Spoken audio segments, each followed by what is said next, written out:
Shh.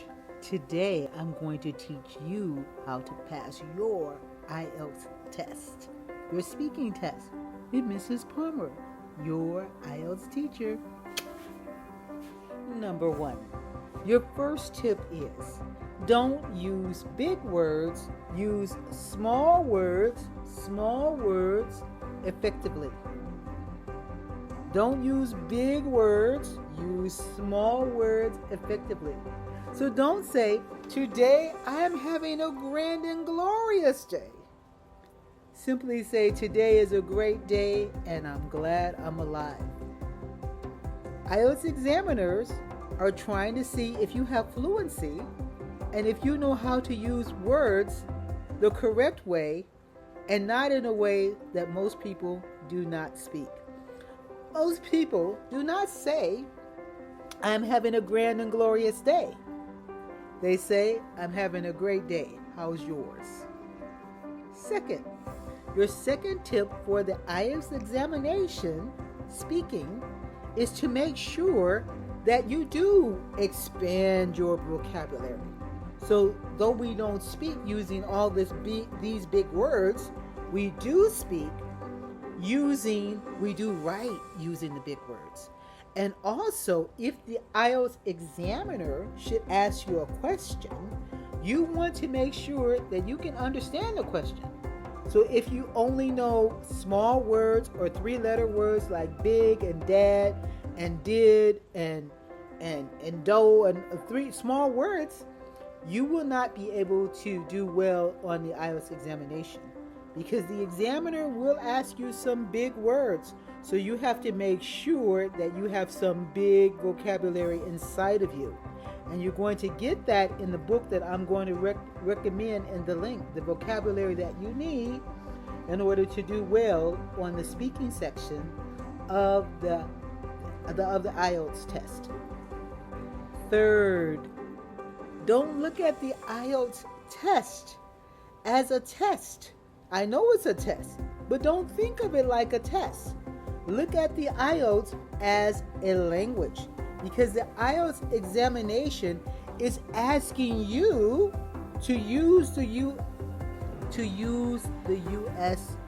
English that you have in your mind and to use it as though you're having a conversation with a friend or with a teacher or with someone like at a bank.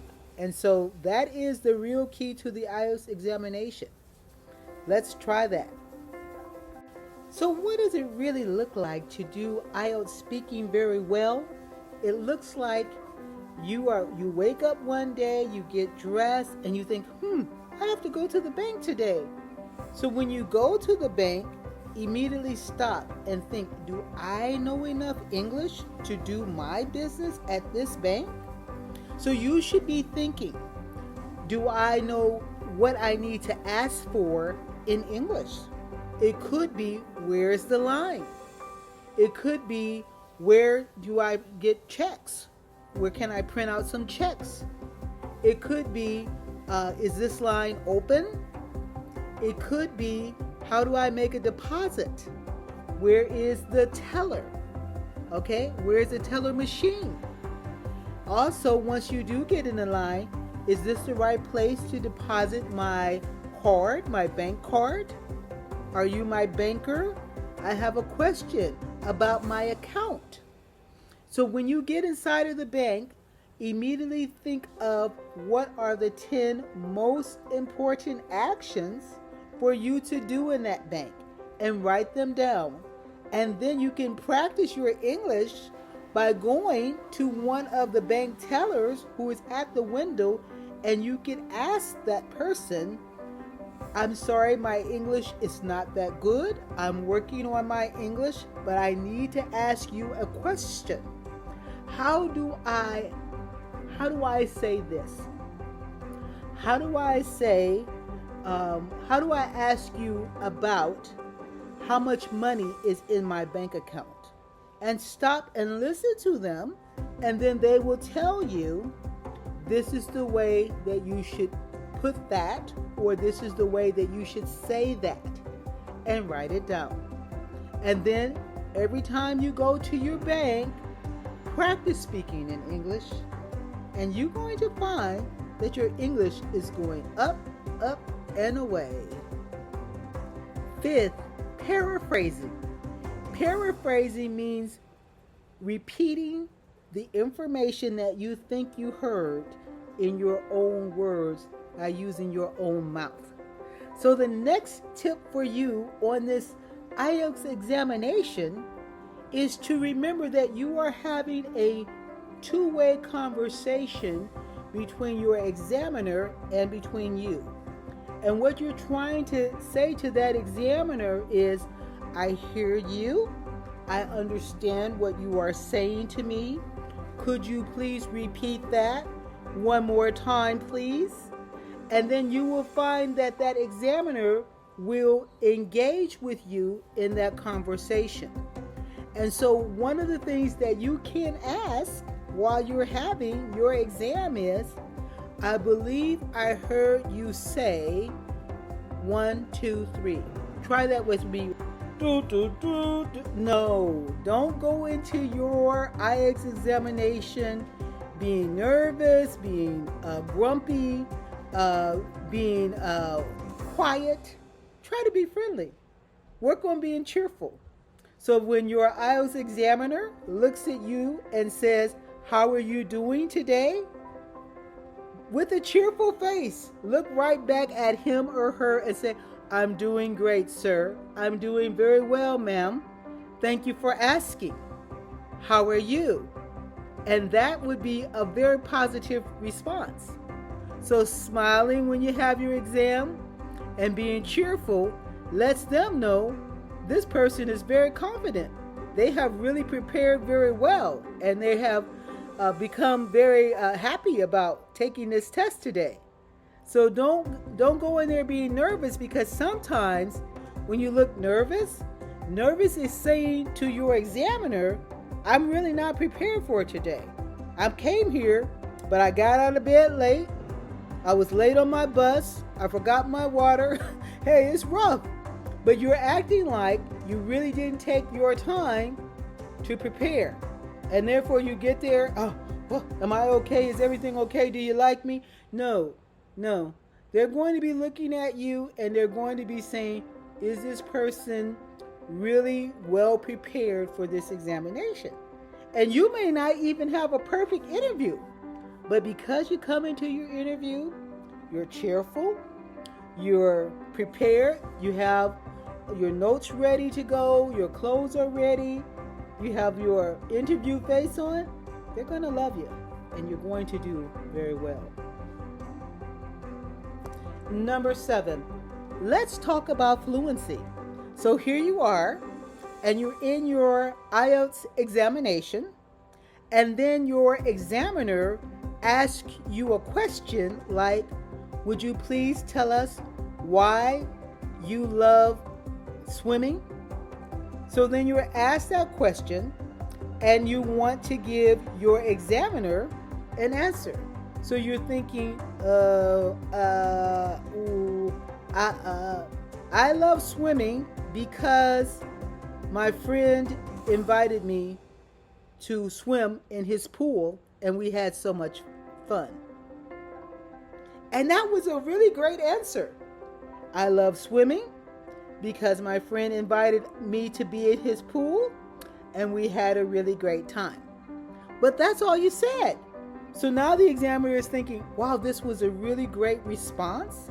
I'm going to give that response some really good points. And they're expecting you to talk more, to speak more, to say more. But you just sit there like, that's all I'm going to say. I'm not going to say anymore. Well, you see, that is not going to be the highest score for you. Because as an IELTS examiner, which I used to be one, we're always looking for your fluency. We're always looking for how much do you speak. So if you only say 1 or 2 sentences, that's not fluency. That's giving a response. That's giving a reply, which is great. Great that you're giving a reply, but that's not really giving an adequate response for that examiner. That examiner wants you to talk about why you love swimming. So you're going to have to go into more details. You're going to have to swimming is one of my favorite pastimes. It's one of my favorite hobbies. I really get into it. I wear the swimming trunks. Okay, I invite a couple of friends to my house, and then we go outside and we're in the pool for like 30 or 40 minutes. We have so much fun. We even take a volleyball or a beach ball into the water with us and we toss it around. And then we might even play the game Marco Polo, Marco Polo. So we might even play a game while we're in the pool. And then when we get out of the pool, we dry off, and then we will immediately have a barbecue and some sodas and chips next to the pool. So that would be a much better response, that you're able to go on for several sentences, would be a really strong score for you. So you have to work on fluency, which means how many words do you speak? Okay. Number 8, let's talk about lexicon. Let's talk about your vocabulary. How many words of vocabulary do you have in your brain? Because the key to this examination is vocabulary. But guess what? More important than your vocabulary is your pronunciation. Come on, let's say that together. Pronunciation. So how you pronounce your words your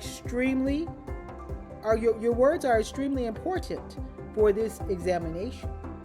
And what your examiner may even be thinking, how this person pronounces their words is more important than what words they use. Because if you pronounce your words with a garble, okay, apple. What is that? Apple. I like apple. Well, they're looking at you and they really are looking for clarity. They're looking for you to say apple, bananas, banana. You're talking down under your voice, down here almost to the floor, and you're talking like that. It's really hard to understand. So it's very important to enunciate, to speak up, to speak out, and to say apples, bananas, cherries, and to say it almost with a smile, because you're feeling confident and you're acting like, I really understand this. I know what I'm doing. I know what I'm talking about. So when you lift up your voice and you look at them and you look them in the eye, apples. Yes, I do love apples. You said apples, right? I love apples. I love red, juicy apples. I love green apples. I love gala apples. I don't know why I love apples so much, but I think I love apples because my grandmother used to make a very delicious apple pie. And she would slice up the apples, and then she would add some sugar, and she would add some cinnamon and butter in them. And then she would put all of that together in the pie crust and bake it in the oven. About 2 hours later, she would take that pie out of the oven and we could all smell it. And it smelled great. And I thought, wow, I never knew an apple could taste that good. That would be an appropriate response for your IELTS TOEFL, your IELTS examination. You're speaking it, even for TOEFL examination, that would work. But yes, that would be a great response for your IELTS examination. So what we're also looking for is your pronunciation, and that you communicate your ideas clearly. Because communicating ideas clearly is not only about using the grammar correctly, but it's also about saying what you said in a way where other people can understand you perfectly. All right? Thank you so much. Number 9. Now, the next skill for you to work on is going to be self-correction. So let's say that you're in your IELTS examination And then suddenly you remember, oh yes, I said that wrong. Did you ask me about what did I think about my home and my home life with my family? And then the examiner can clarify, yes, I did. And then once they just give you that small information, yes, I did, you should ask your examiner, you should say to your examiner, I would love to tell you about my house life. And then you realize, oh no, I made a mistake. I said house life. I should have said my home life. So, excuse me, Mrs. Palmer. Excuse me, sir. Excuse me, madam. I'm so sorry. It looks like I made a little mistake. I should have said home life. So, yes, I would love to tell you about my home. My home life is great. When I grew up, we grew up in a big house. It was a big 2-story house, had 8 bedrooms because my father was an NBA basketball star. And he drove around in a little hot red Mustang because NBA stars have a lot of money. So my home life growing up was wonderful because my dad was a great provider and he was able to afford a nice house and a nice car. We went to school down the block and we had many family members who lived close to us so that we were able to see them all the time. Sometimes on Sundays, my great-grandfather would come to visit us, and sometimes we would go to his house. But it was always a family time. And that would be one of the responses that you give about self-correcting. So it's okay to self-correct even at band 7 and 8. You still see students who are more experienced correcting themselves as well. So there's no reason why if you're at band 2.5, 3.0, 4.0, 5.0 that you can't correct yourself as well. Lastly, I would love to talk to you about how to exit your exam. You should stand up, you should shake their hand, you should say thank you, sir or madam, for your time. I really appreciate being here and having this interview with you today. I appreciate what you do, and I hope that I would get a high score on this exam because I really studied hard. And that would be a very appropriate response to let them know how much you appreciated the test, how much you appreciated the interview, to let them know that yes, you are fully committed, you have done everything you could do to do well on this test. And so they're going to appreciate who you are as you are appreciating who they are. So always show your appreciation. And with that note, I appreciate you and thank you so much for letting Mrs. Palmer share with you 10 tips for doing a great job on your IELTS speaking exam. Bye.